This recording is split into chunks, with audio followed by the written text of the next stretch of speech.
Hello সবাইকে, কেমন আছেন সবাই? আশা করছি খুব ভালো আছেন, সুস্থ আছেন। আমি স্নিগ্ধা, আমার একটা ছোট্ট ভিডিওতে আপনাদের স্বাগত জানাই। আজকের দিনটা হলো আমরা ওয়া এসছি। আমি আগের ভিডিওতেই বলেছি যে ওয়ার কিছু কিছু ভিউ পয়েন্ট আমি দেখানোর চেষ্টা করেছি। আর এটা হলো আমরা যাচ্ছি ক্যাসেলের দিকে। আর ওয়ার ক্যাসেল হলো সবথেকে ভালো সানসেট ভিউ এখান থেকে দেখা যায়। কিন্তু যেহেতু আমরা সকালবেলাতে এসেছি, তো এক্সপ্লোর তো করতেই হবে, কিছু অন্তত এখানকার ভিউ পয়েন্টগুলো দেখে যায়। এই জন্য আমরা গেলাম ক্যাসেলের দিকে। আর সানসেটটা হবে এখানে প্রায় সন্ধ্যে 7টা। যেহেতু আজকে আমরা রেড বিচ যাব, সেহেতু আজকে আমাদের সানসেটটা দেখা হবে না, সানসেটটা আমরা দেখবো কালকে।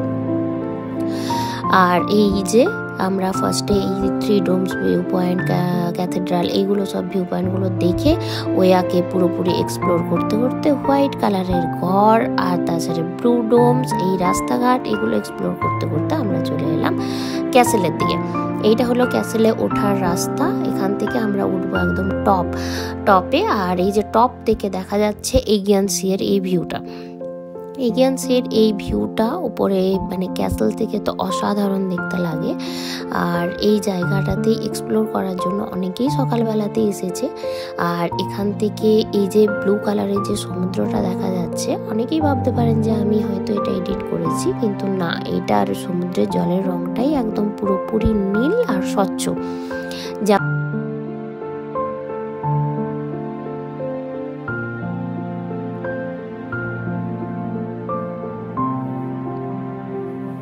এই যে এই ভিউটা দেখা যাচ্ছে, এই ভিউটা, এই যে এই এত জাহাজ বা বোট দাঁড়িয়ে আছে, এইগুলোকে বলা হয় ইয়াট।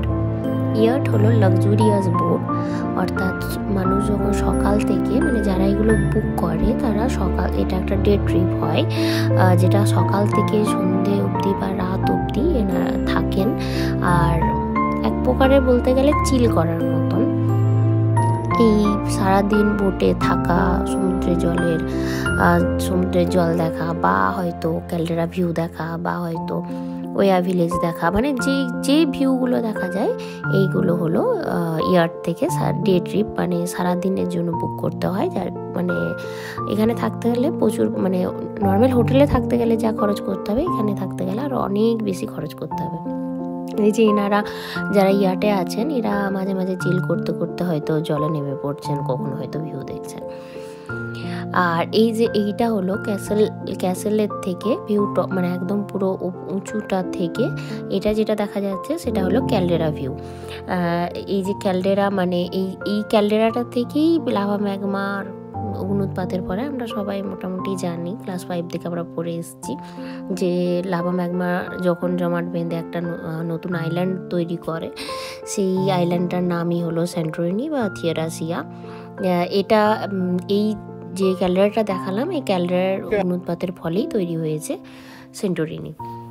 আর এই জায়গাগুলো হলো একদম পুরোপুরি পিকচার, এখানে সবাই ছবি তুলছিল। আর আমরাও তাই বাদ যাই কেন, আমরাও কয়েকটা ফটো তুলে নিলাম, ভিডিও। আর তার সঙ্গে প্রচণ্ড যেহেতু গরম ছিল, নিয়ে নিলাম একটু গ্রিক ইয়োগার্ট। এটা ওর নামেই শুধু গ্রিক ইয়োগার্ট, কিন্তু খেতে ছিল একদম পুরোপুরি ভ্যানিলা আইসক্রিমের মতন।